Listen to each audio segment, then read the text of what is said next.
welcome to the Wellness as a Service podcast, a podcast tracking the future of data-driven disease prevention, life extension, and wellness optimization consumer products and services.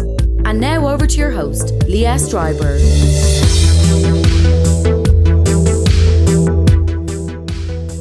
Hello and welcome. On today's show, we have Jeremy Malecha. Hopefully I pronounced that okay. It will be an ad-lib conversation without any pre-agreed structure or topics. We've agreed only to talk around the focus of Jeremy's company, which is streamlining functional medicine, starting with the data consolidation. Jeremy is the CEO and co-founder of Biocanic with over 20 years of medical and software-related experience. Prior to Biocanic, he was Vice President of M&A Strategy in ResMed's Software as a Service business. Across his 10-year career at ResMed, he also held senior leadership roles overseeing global product management across the product portfolio and was a lead person behind the conceptualization and launch of their solutions' digital health ecosystem. Prior to joining ResMed, he worked for Cardiodynamics as a product manager focusing on EHR integration. He holds a Bachelor of Engineering in Biomedical Engineering from Northwestern University, in addition to 6 patents in nonlinear signal processing for medical applications. Hello, Jeremy, as guest number 10. Thanks for having me, Lee. I appreciate it. So it's quite early where you are. Yep. You feeling good? Yeah. No, feeling great. Okay, I'll jump straight in. So I don't recall the precise details, maybe you do, but I was interviewing Travis Christofferson, and I happened to mention that to you on LinkedIn, and you said, hey, take a look at my platform. I looked at your website. I think I pronounced it correct, Biocanic. Correct, yeah. And, I look at the website, and I'm like, I'm not so sure. It looks more like a template or something. Then you said, hey, do you want to look at the login? I logged in, and then I began noticing actually you're working on something that ties into the whole data-driven notion of health. And I think you've got some of the concepts right, and you're acting as one of the stepping stones to the future. So do you want to introduce your company and what it's doing? Yeah, so my company is Biocanic, and the origin of the word is really biology mechanic. And the idea is that we're building a platform for people to help really guide them and understand how to really feel what is going on with their individual metabolism from what the term would be multi-omic perspective. But then also really track and follow the outcomes based upon the changes that they're making within their lifestyle. And then ultimately what we're really trying to do is build a personalized health engine so that the next person who comes in with similar complaints, similar metabolic function or dysregulation, so things like gut dysbiosis, cortisol dysregulation, yeast overgrowths, or any types of other what I would call subclinical things that are driving symptomatic expression, helping them find the fastest possible way to resolving those issues based upon what has worked for other people like them before. So you're trying to create some kind of shortcut to diagnostics? No, not to diagnostics from the traditional medical diagnostico ICD-10 perspective. What we're really focused on is the health and wellness side of the world. So people who are seeing their personal health decline in ways that would sit outside of the diagnostic space. So things like I'm noticing that I'm getting afternoon headaches. I get gas and pain and bloating after eating. I'm starting to see, hair loss, or I'm starting to feel like I have, feeling lethargic or rapid weight gain despite not doing anything different. And so we're really focused on enabling people to better understand and make sense of all the data that's available to really get a good view of where their personal health is at today and lead them on the path to how they could get better and even optimize their health. It was kind of amusing. Literally, as you said that, I was swallowing ashwagandha tablet. So what you're meaning is you are not aiming at people who are symptomatic. So you're aiming towards asymptomatic individuals. So if you think about it from, and hopefully the audience, understands the idea of functional health and wellness. No, please cover it. Yeah. I So, want to give a brief introduction to functional medicine, etc., for those who don't know. so functional medicine is really looking at the body as an interconnected whole.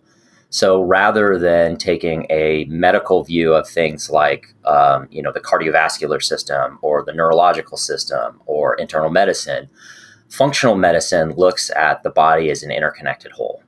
And so the idea is, instead of saying, there's an expression of, say, gas, pain, bloating after eating, and giving a symptomatic suppression prescription for, something like an IBS type of diagnosis, the idea of functional medicine is to understand why. So why are you having gas and pain and bloating after eating? Is it related to gut dysbiosis? Do you have an underlying infection? Is there stress within your life or environmental factors that are driving the issues that prevent you from effectively digesting food that manifests itself in terms of this gas and pain and bloating after eating? So really, functional medicine, and where we sit in what we call functional health, is the idea of helping people understand their health from a holistic perspective. So thinking about it from the overall interaction of everything related to how your health and wellness manifests itself in how you live every day. Many years ago, once I access to biomarkers, I just started testing everything and fairly frequently. And for example, I'd go for liver tests like ALT, AST, ALP, GGT, BR, kidney like BUN, creatinine. And I had no reason to go for such tests, or be it hormones, etc., or thyroid. I just kept going fairly often. And it was so that I could get a data snapshot of my physiology, because I reckoned that even if I don't know what these biomarkers even mean today, I will in the future. And even if these biomarkers, which I hope they are, even if these biomarkers are normal for the next 10 years, that's fine. But what I want to do is be able to notice change over time. Because I figured that having the data, I can't get the data in 10 years.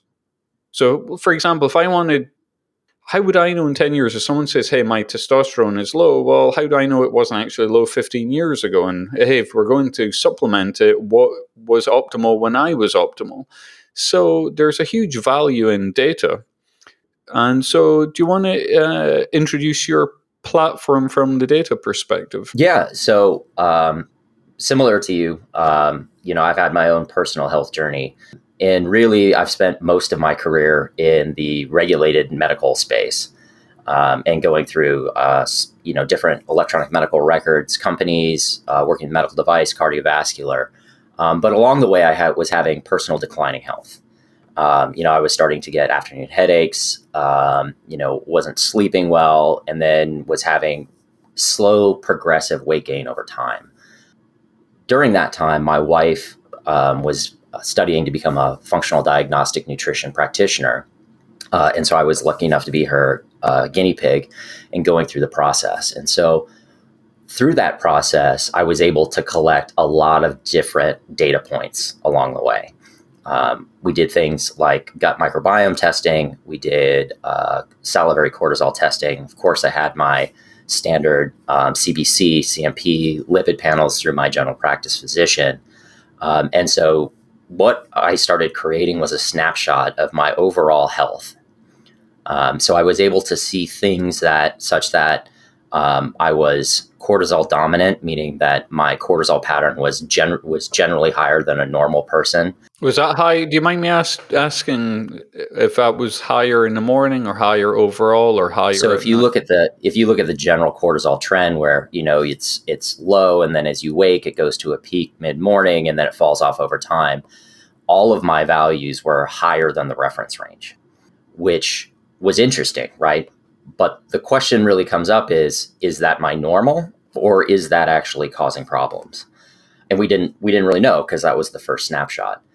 What we then And did you do inflammation also at the same time and match that to cortisol? My C-reactive protein wasn't necessarily off the chart. Yeah, that's what I wondered.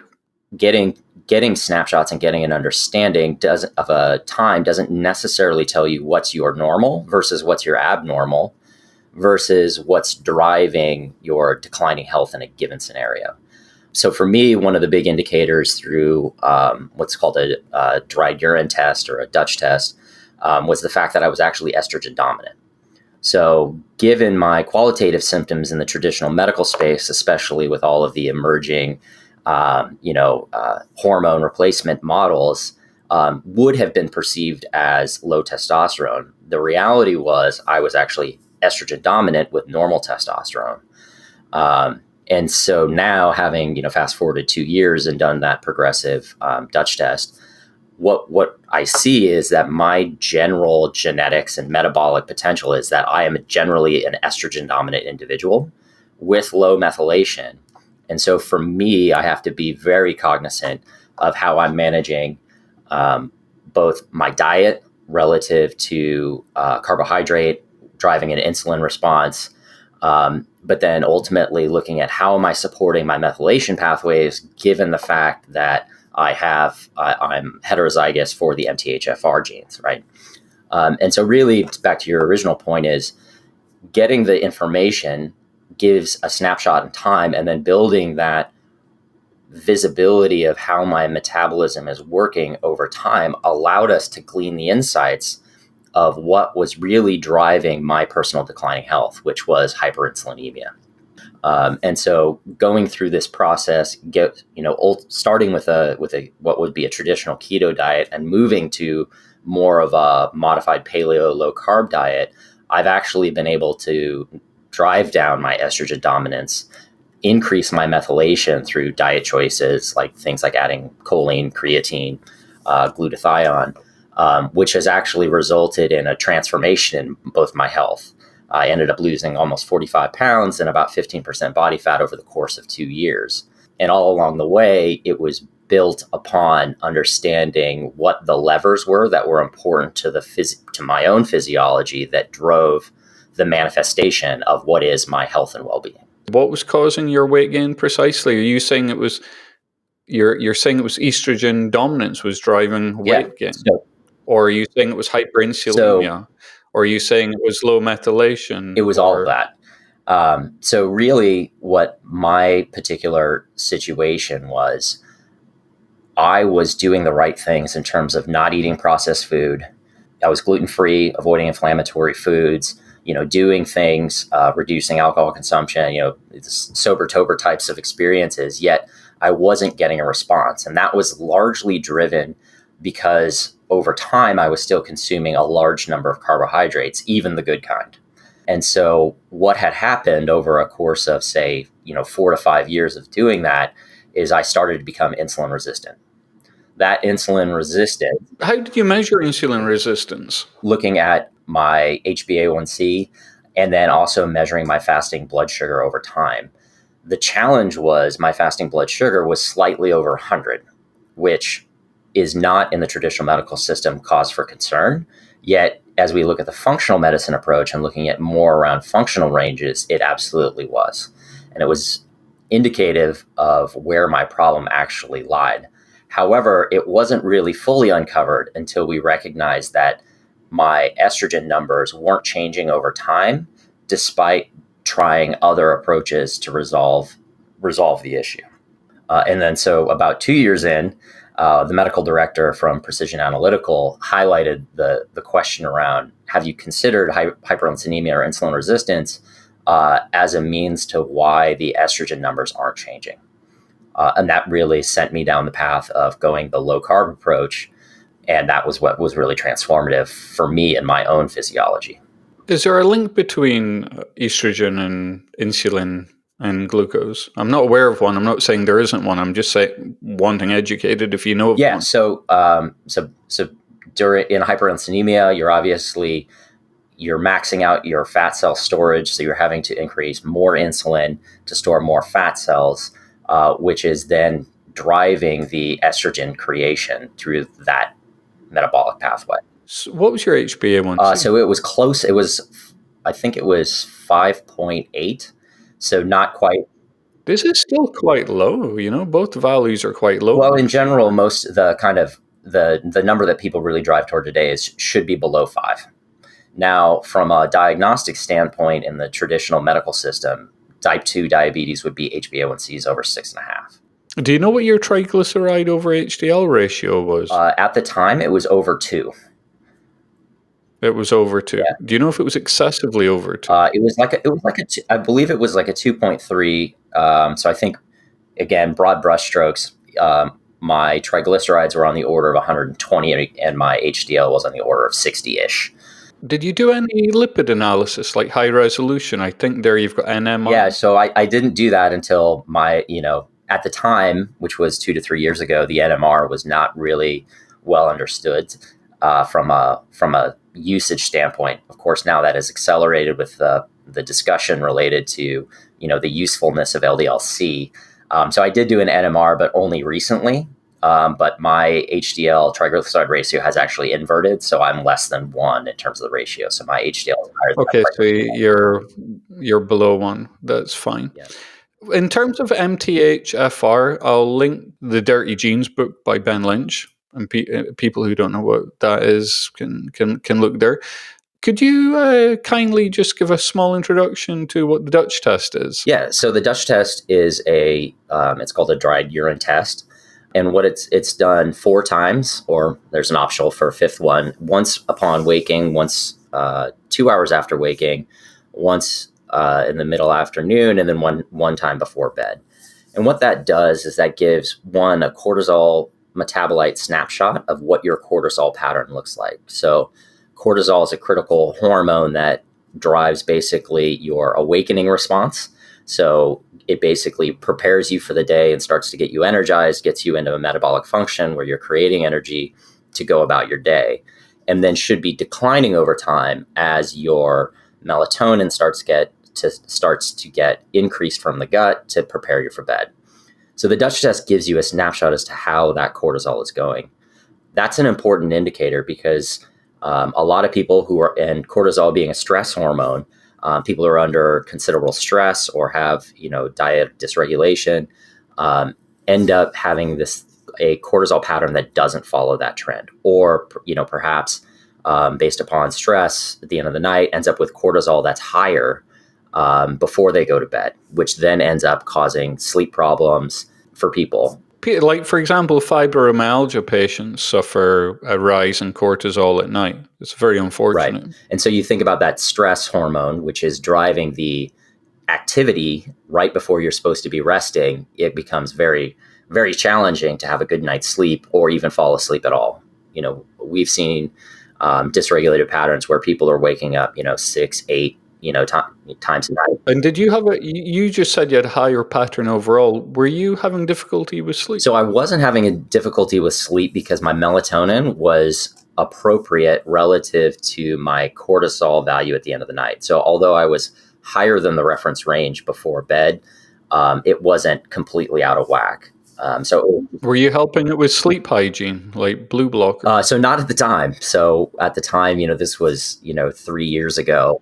I'm just surprised you were counteracting the cortisol with melatonin naturally. I mean, in a modern lifestyle. Yeah, no, but that was a function of my particular gut health being able to still, compensate for the higher cortisol by putting out more melatonin from my gut. So a lot of people may not be aware of the link between melatonin and gut health. Do you want to briefly mention? Yeah, so melatonin is obviously the sleep hormone that, helps you become restful, and it's always produced in the gut, and all of it's produced in the gut. And the reality is that when people have gut dysbiosis, things like leaky gut or underlying gut issues, yeast overgrowth, SIBO, or H. pylori or some size of pathogen, that can be impaired.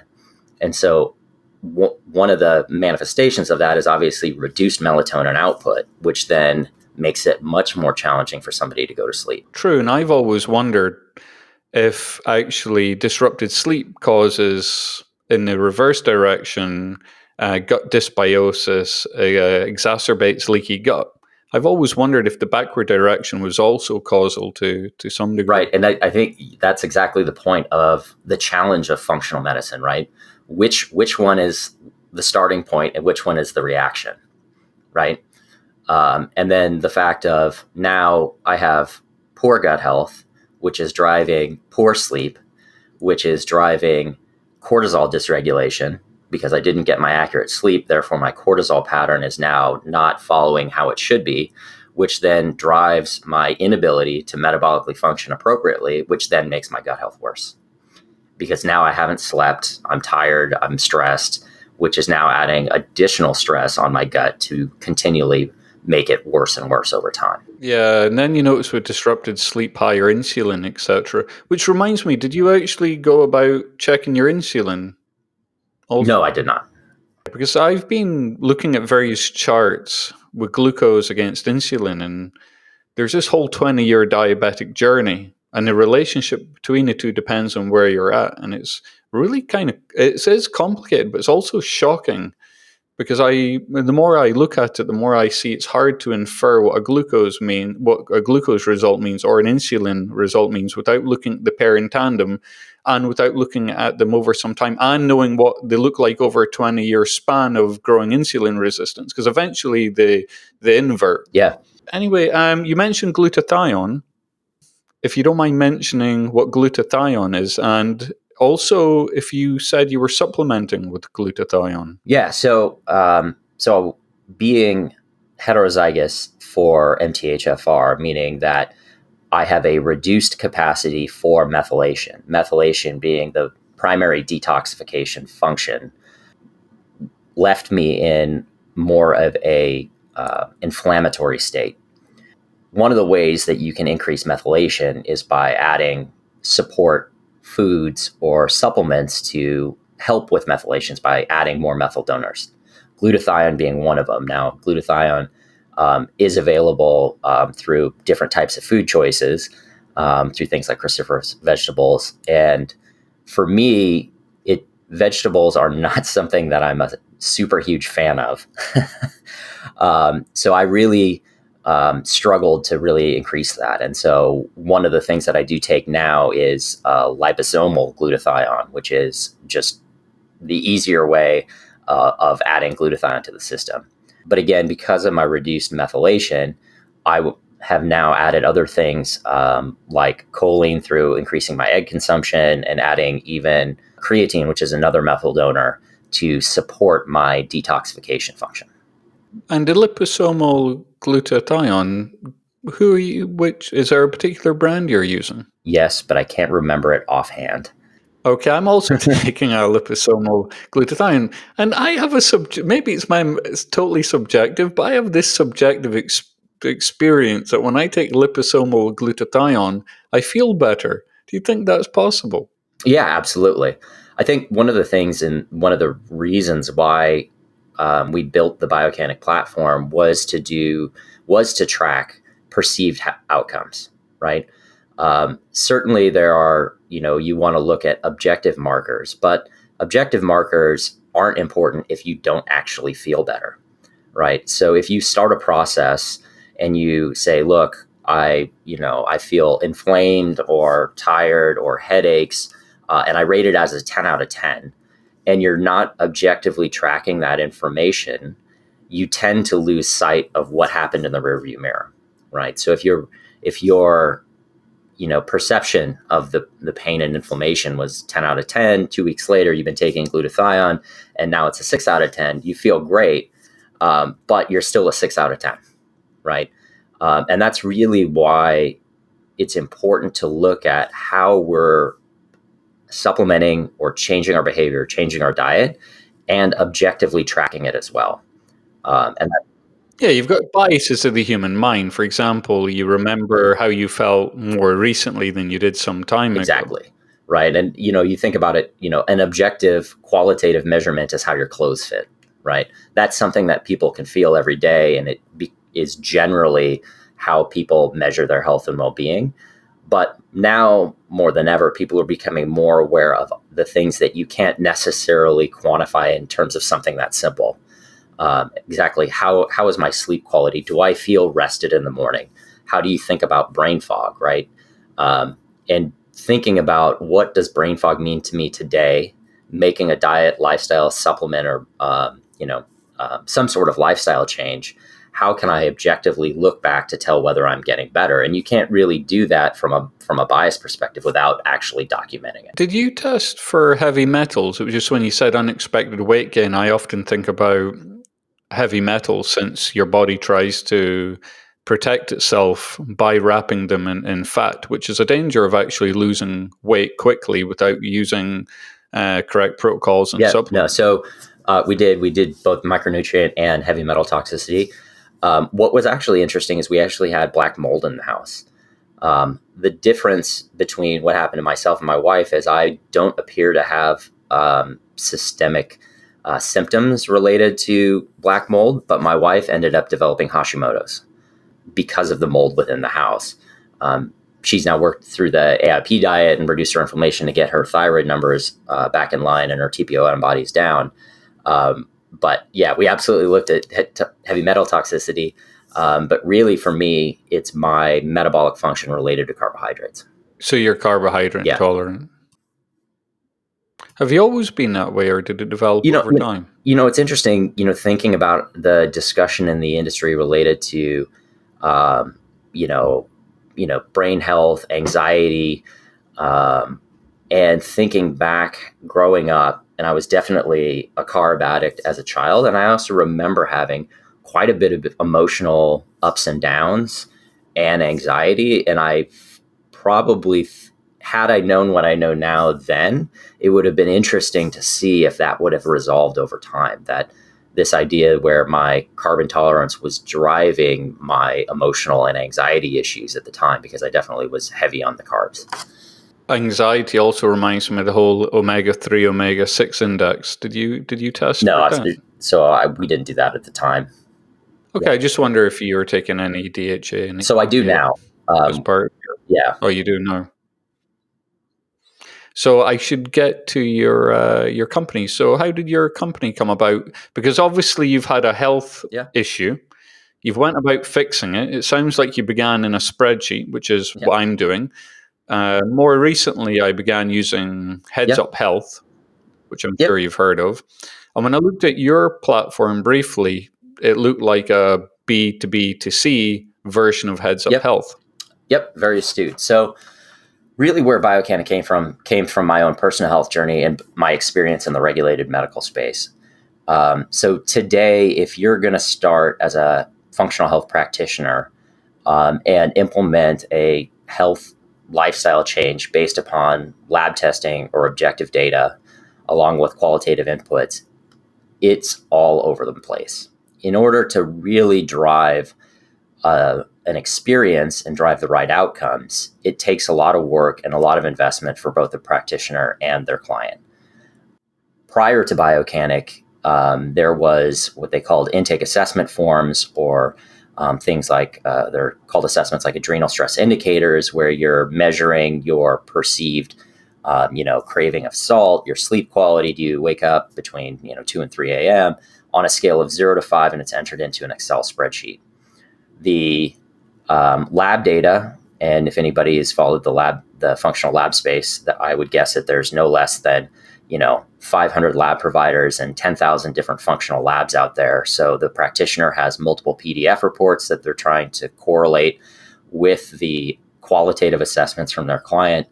Then they're also making supplement recommendations through various different entities, through the dispensaries, or drop shipping their own products, and then all the while trying to figure out whether the changes that they're recommending are actually having the desired impact. So I was doing that as you were, tracking my result, my key metrics in Excel. I had a Dropbox folder with all of my different lab tests. I had my Excel spreadsheets with my periodic assessments. And all of this was very disparate, and it took a lot of work and time to be able to do that. And really how we look at it is we want to be a tech enabler to really bring scale to functional health and wellness. if you think about how hard it is to implement a health program and how many different things there are from both a practitioner who lives and trains in the industry and bring that information into a meaningful, usable way to a client who doesn't study it, it's very challenging. And so we're really about trying to solve that problem. I was often surprised by how scripted it was. You've got people who are very expensive, these functional medicine doctors, practitioners. They go on particular courses. It could be for the Dutch test or blood chemistry analysis. It's very algorithmic, do this, test that, if this, then that. These people are being replicated all up and down the country. I can't remember how many functional practitioners are, 60,000 in the US, something of this order? So what you're wanting to do is be able to have all functional medicine practitioners pull in the data from all the labs that they use, because they tend to use the same labs like GI, like Quicksilver, and so on.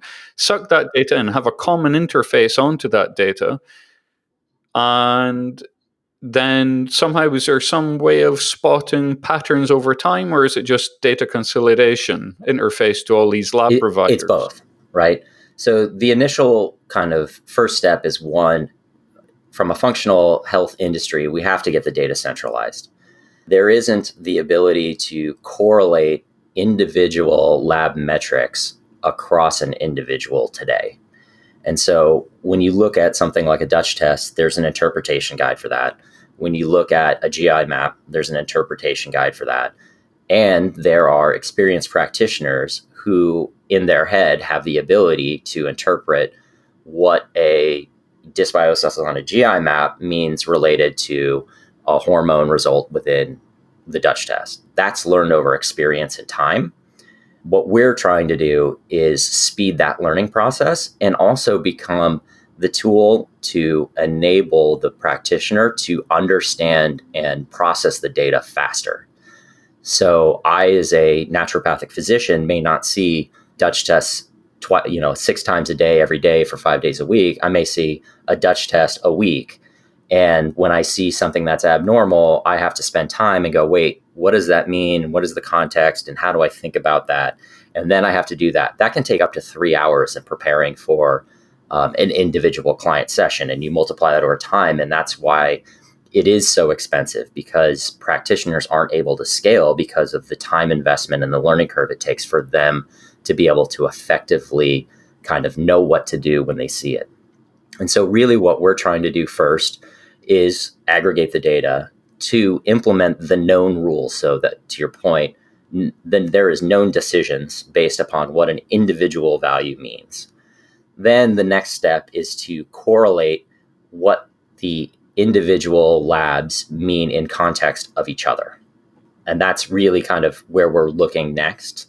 And then the question becomes, okay, now that we've seen what the correlation between multiple labs on an individual is, what works and what doesn't?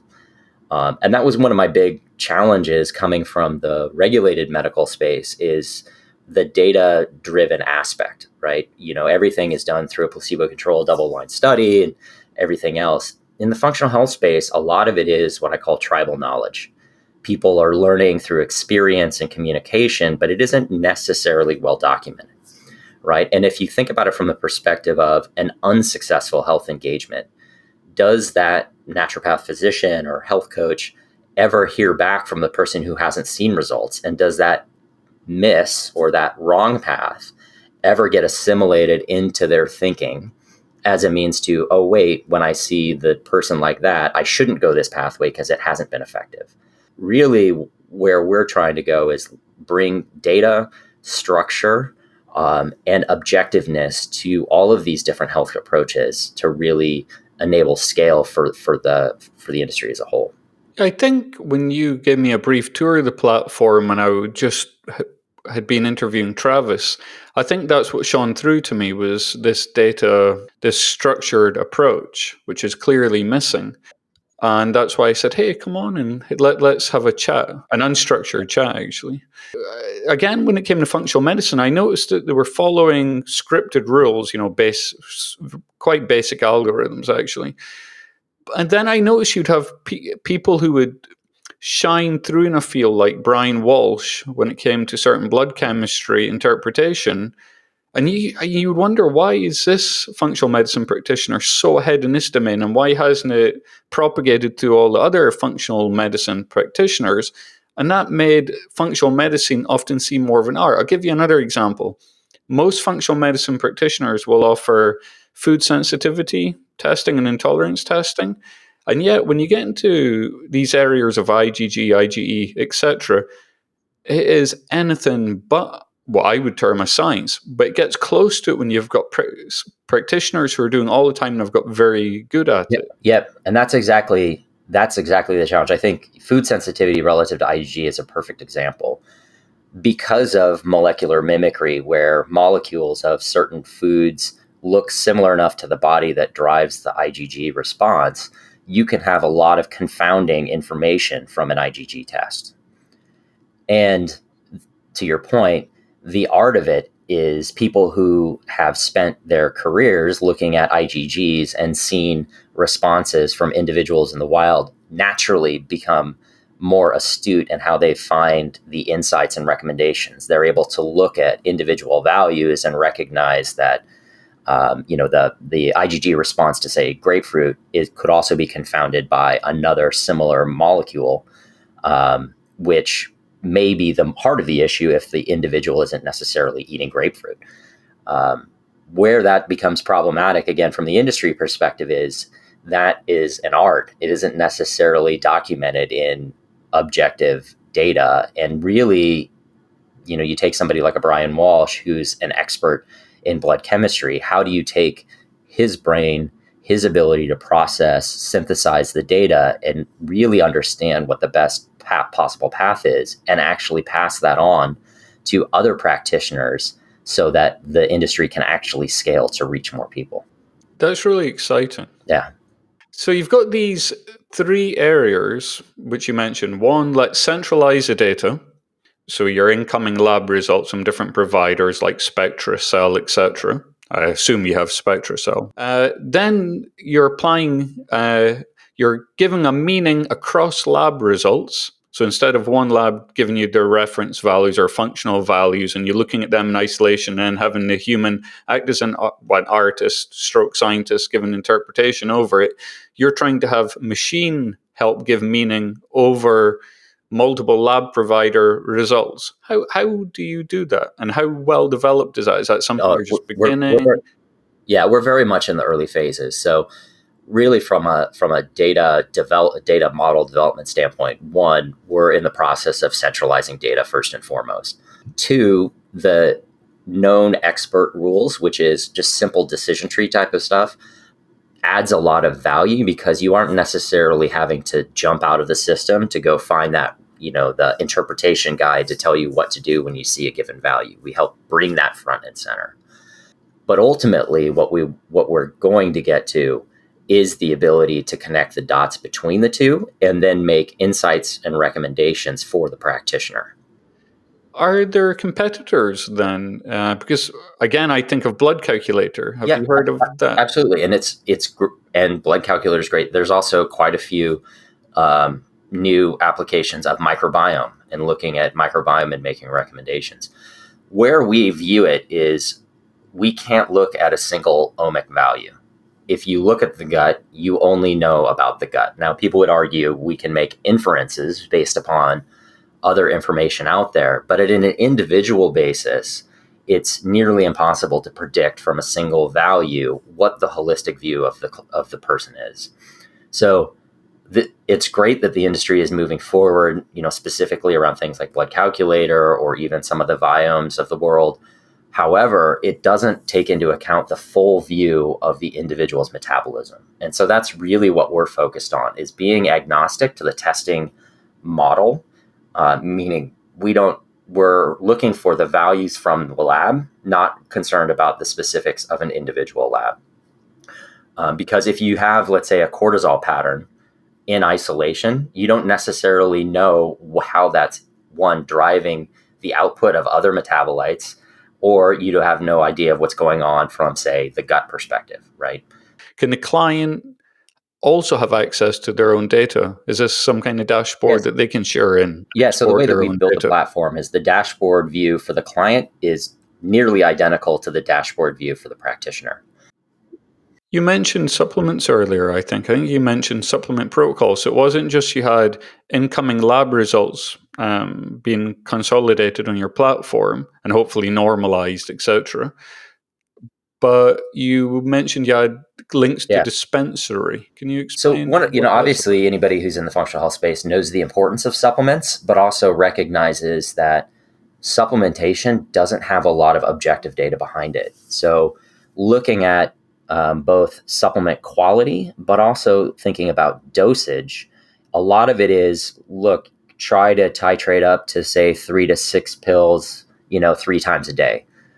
Well, is it 3 or is it 6 that drive the output? So one of the things that we wanted to do was really bring, again, this idea of objective data measurement and output by tracking supplementation.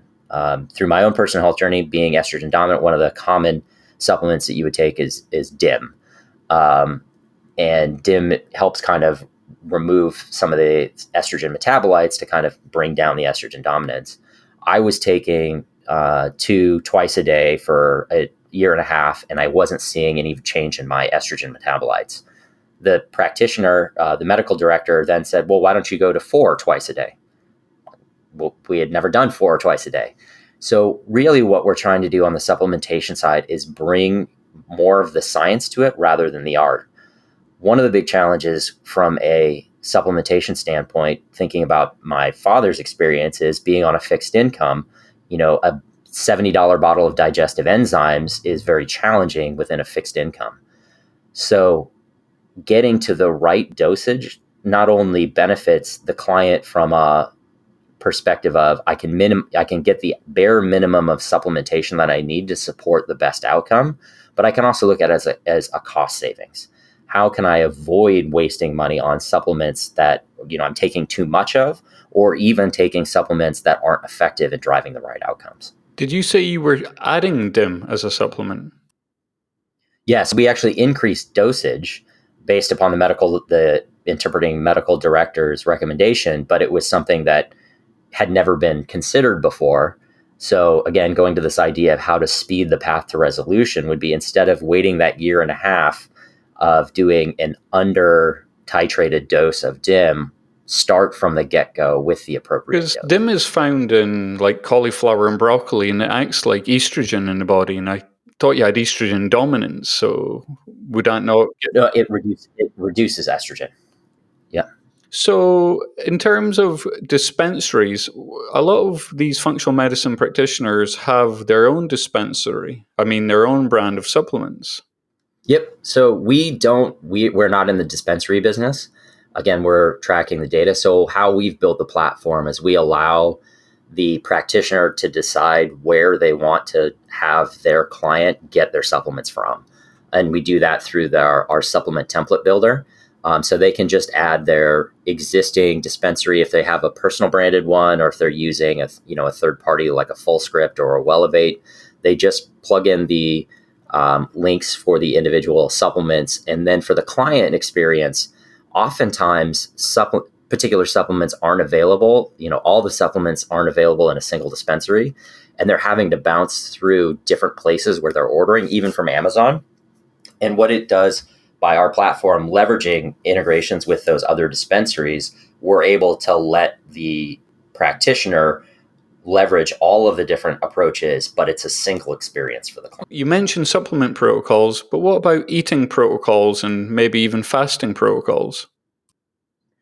So we haven't done that today. So the way it would be done through the functional health engagement is the practitioner would make a given recommendation based upon diet. There's obviously a lot of great tools out there in terms of food logging. I know quite a few of the clients in the system are using things like MyFitnessPal to track food and macros. We don't do that today. We would certainly look to integrate. Part of our platform strategy is not necessarily trying to be all things to everybody, because there are so many good platforms that do things exceptionally well today. We would look to just integrate with those platforms. Yeah, it'd be nice if the practitioner could see that the client was following an eating and or fasting protocol. So we do that through our health trackers. So we allow our health trackers are very flexible. We can do anything from Please explain the health trackers. Yeah. So from the health trackers perspective, what we're trying to do is create accountability between sessions, and we do that through tracking individual health metrics. So, for example, if they're working with a client and they're worried about, in my case, hyperinsulinemia, they want to do daily blood glucose tracking. They have the ability to have a health tracker for blood glucose.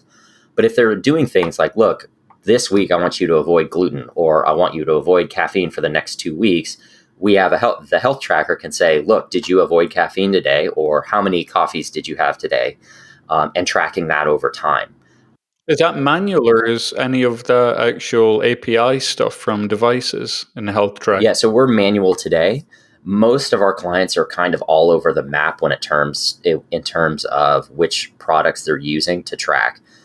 So things like, some people eat for ketones, some people use a Precision Extra versus a Keto Mojo. We can do the integrations. We're built on a flexible integration structure, so we would do that. We just haven't had the demand yet for the direct integration. You mentioned Precision Analytical. I guess that's a lab provider. What is it they do? So they're the lab provider for the Dutch test, and the Dutch test is probably the most popular hormone cortisol test that's probably in the world today. There's always quite a few different types of hormone testing, but the Dutch test, based upon the number of metrics that it gives and the robustness of the data, has been their kind of primary bread and butter test out there. And we see a ton of those tests coming through. The Cyrix test I would love to do. Do you want to explain what that is? The which test? The Cyrix. Oh, yeah, the Cyrix. Yeah, so there's they have a food sensitivity panel. They have a range of different panels. So I did the Array 10, which is, I think, 8 pages of different IgG food sensitivities, which is really insightful because it helps give you directional approaches to understanding what works for you. I think the challenge with things like the keto diet today is, if you were to go research online and you read about the keto diet, it becomes very heavy dairy and a lot of beef protein, right? Which was good for me in the fact that I was able to cut out carbs, but it was bad for me because I'm reactive to beef and cow's milk. And so I'm not reactive to cheese because it's fermented, but cow's milk in its form. So heavy whipping cream and coffee, adding sour cream to salads just does not work for me. And it was actually inflammatory. And so really those food sensitivity tests become the next level of insight. So if you say, look, we need to make a diet and lifestyle change, but if we make that change in what I would consider a dogmatic approach without understanding the individual's ability to digest and process those foods effectively without an inflammatory response, you end up not seeing any benefit. And that is one of the key reasons why it's important to have tests that really give a clear snapshot of the individual. Do you also support the ALCAT on your system, which is like Cyrix? In fact, I know somebody who ordered ALCAT and Cyrix and ended up with conflicting results. But so the way that we work today is we support probably on the order of 30 different labs. If we haven't seen a lab before, the practitioner will just select lab not listed. That alerts us that there's a new lab type that we don't support. Then we write the code to process the data for that practitioner, and then that code is now available to all other practitioners and clients. Nice. So, like I said earlier, there's no less than 500 functional lab providers with, 10,000 different tests. We didn't want to go out and write 10,000 different interpreters if nobody's using the test. So what we let our practitioners is grow our list based upon what they're using today. Is there any interesting labs that you are aware of? Any new labs lately? Just because you had so many in the drop-down list you showed me, I'm sure there must be one or two that's particularly novel, interesting, or useful. And also tied to that, do you see a large future in metabolite testing? You mentioned a multi-omic future. You seem very focused on metabolism, and I can understand why. So there, a lot of, I just read an article on Business Insider about a $2.6 billion VC investment in microbiome testing. I think there's a lot of interesting stuff coming through on the microbiome side, but there is obviously if you think about your own genetics and compare it to the genetics of your gut, it's, it's chalk and cheese difference, right? There's way more things to be learned from the gut microbiome. And we still have a long way to go. I think, from a simplicity standpoint on the GI side, we still look at the GI map or some other stool sample tests as being more clear and actionable than some of the newer technologies that are coming out today.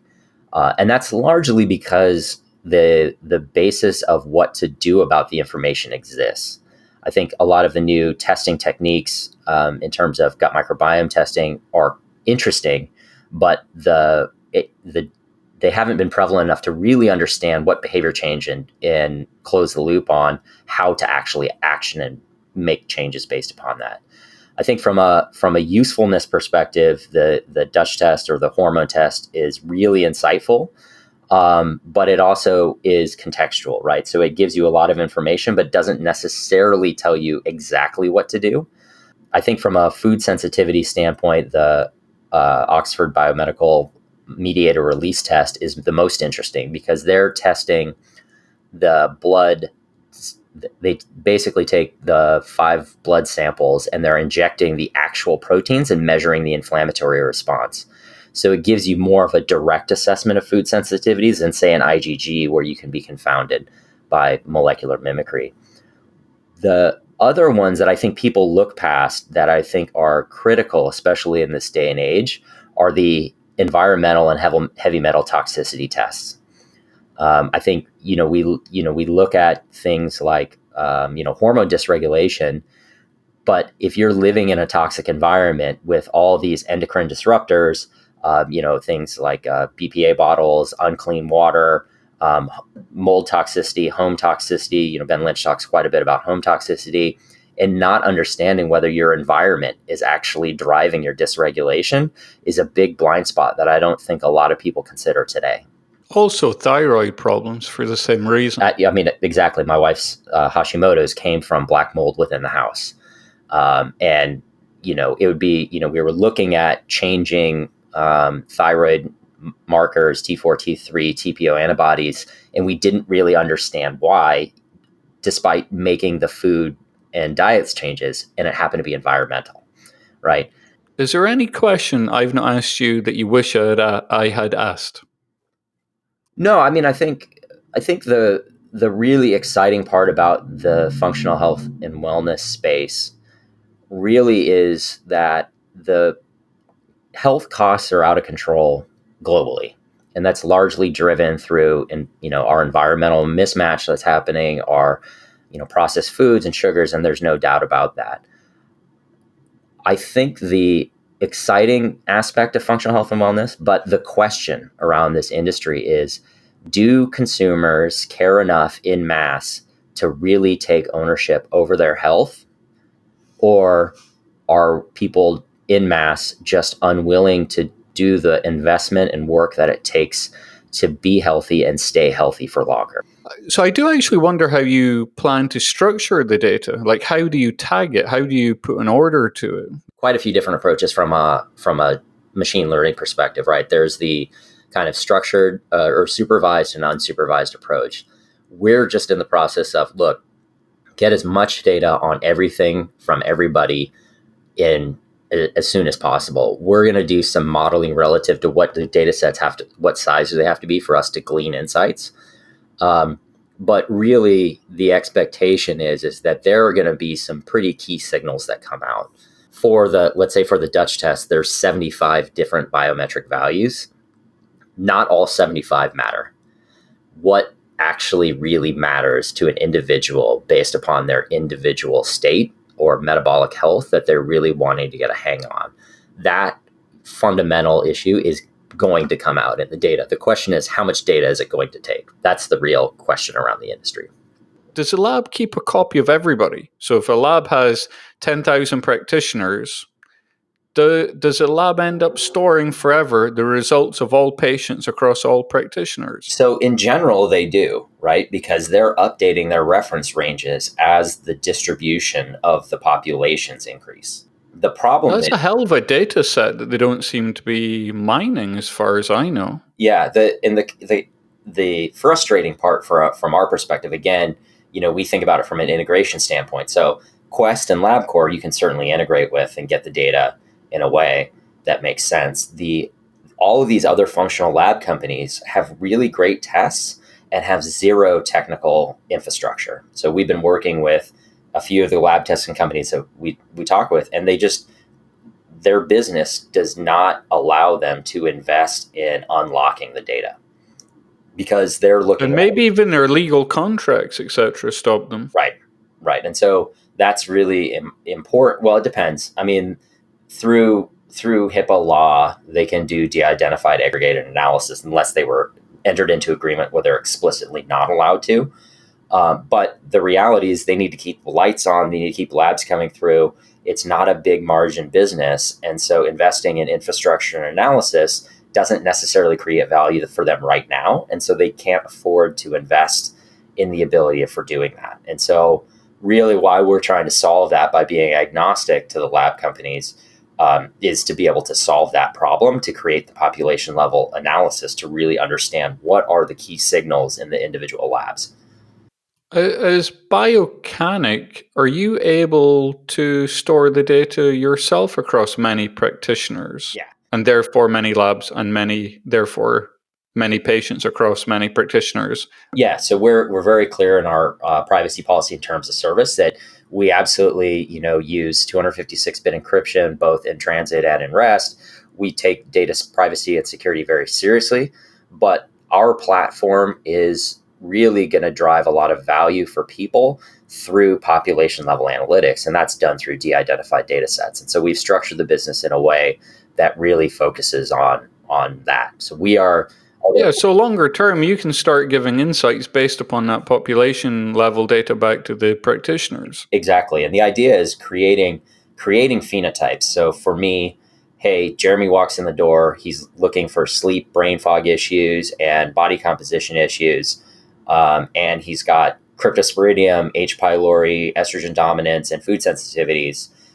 Taking that and what worked for me, being able to take that type of insight. So the next 42-year-old male with the same complaints to a different practitioner said, hey, look, rather than starting on a gut protocol to worry about yeast overgrowth or SIBO overgrowth, you really should focus on carbohydrate restriction. And it's not necessarily saying this is what it will be. It would be, hey, practitioner, we've seen for similar clients like your new client that 70% respond positively by approaching with a low carb diet. And so we really become, and what, AI gets thrown a lot, but it's really an augmented intelligence platform so that they can make decisions quickly and efficiently based upon other information and what's worked. And the idea, if you think about it, is if you go to, and I'm sure you've been to them, if you look at like the Live Wello community for people uploading their genetic data, or you look at some of the support groups like Healing Rosie on Facebook, people have this information and they just have no idea what to do with it. And if they knew that said, hey, look, if I shared my information and I was able to really understand what worked for somebody else like me, so I'm not constantly caught in this space of trial and error, I absolutely would want to do that. I would share my data because I'm going to get benefit along with helping somebody else find a better health outcome quicker as well, too. Your long-term goal, you didn't say it was long-term, but it's clearly long-term. That's a highly valuable long-term goal. Yep. One thing we never discussed was the underlying root cause of the majority of disease, chronic disease certainly, is the environment in which we live. Yep. And so when you say, hey, what's the root cause? Well, the root cause is we're not keeping circadian rhythm. We do have junk light. Hey, we do have endocrine disruptors. We can't expel the volume of heavy metals, toxins, molds, etc. The list goes on. And so the cure to everything, this is one thing I found funny about functional medicine, because the cure is always the same. Have a more natural lifestyle, a more ancestral lifestyle. It's always the same cure for everybody. Yeah, I mean, this may sound a little weird, but the challenge, we look, into your point, we look at things like the paleo diet, ancestral evolution, and everything else as what we should be doing based upon what worked for our ancestors. We are in the middle of evolution. right? And our environment is accelerating faster than our genes can adapt through progressive generations. So the only way for somebody to stay healthy ahead of our environmental mismatch and the speed at which our environment is changing is to understand their genetic and metabolic potential and what is going to find the way to select them out of the environment, right? And to do that, it may not necessarily be for you the same thing that it is for me. And without really having that understanding, to really understand what is the environmental toxin that's driving my inflammatory trigger, that's driving my systemic, low-grade inflammation that's ultimately going to lead to diabetes and a heart attack, is going to be different between two people, even though we may have the same type 2 diabetes diagnosis. And that's why it's so critical to be able to get the objective lab data to really drive how can I stay ahead of my environment so that I don't get selected out of human civilization. I appreciate the answer. Where do you see us in 10 years? Do you ever think about that, the 10-year plan? Because that's where I spend quite a lot of my time. Yeah, I mean, I think, look, I'm obviously very US focused, both in my, previous career experience and just happen to live in it. The kind of thought experiment that I always go through in my mind, and I probably sit down and write it out, is when Medicare fails, because it will, because nobody's getting healthy fast enough, what happens? Where, it's too big to fail, so there will be a government bailout. Where do the costs come out of the system? Is it through pharmaceutical reimbursement cuts? Is it uncovered benefits? And then does that become the tipping point where payer policy, reimbursement, regulations actually fall behind and people as a consumer take control of their health, or do they not? That is a kind of a thought experiment question that I don't think anybody knows the answer to, is what is that critical point in the crossover point where the industry changes from a complete disruption perspective? That I think is the big question on how this actually unfolds. You want people to stay healthy and then drop dead quickly. Yeah, I mean, the reality of the kind of, if you think about crossing the chasm in terms of functional medicine, getting to the early and late majority, those people is a terrible term, but the people that are kind of in this space in many ways are making intentional decisions that are against their health, but they do it because of despair or financial reasons or time reasons or stress reasons. And that is a larger societal challenge that will be a limiter on people saying, yes, I want to be healthy. Yes, I have the ability and understanding to be able to make changes that matter, that are going to drive a different outcome than what I've been doing yesterday. It's like the opioid crisis is largely driven by economic disparity. Yeah. I mean, one of the things in, my respiratory days is, a lot of people are thinking about COPD patients because of the cost and the issues. And I always give the example of you can't understand a COPD patient who's on a fixed income living in public housing until you go sit outside of a VA in a smoking tent. And a person will literally go into a hospital, get admitted for, emphysema, pneumonia, or whatever, get discharged and go buy cigarettes. That is a mindset and a challenge issue that all the best functional medicine docs in the world aren't going to be able to solve. And that is where a lot of the real cost challenges are going to come from. And how does that ever change? That's I laugh. That's a much broader discussion we would go into there. And it's quite a tempting one. But respecting the time we agreed, I would like to thank you, Jeremy. It was much appreciated to jump on and talk ad lib with me. And I really enjoyed that. Yeah. Well, I appreciate it. Thanks, Lee. Excellent. Thank you very much, Jeremy, for your time. For more information, please see hyperwellbeing.com or follow Twitter @hyperwellbeing.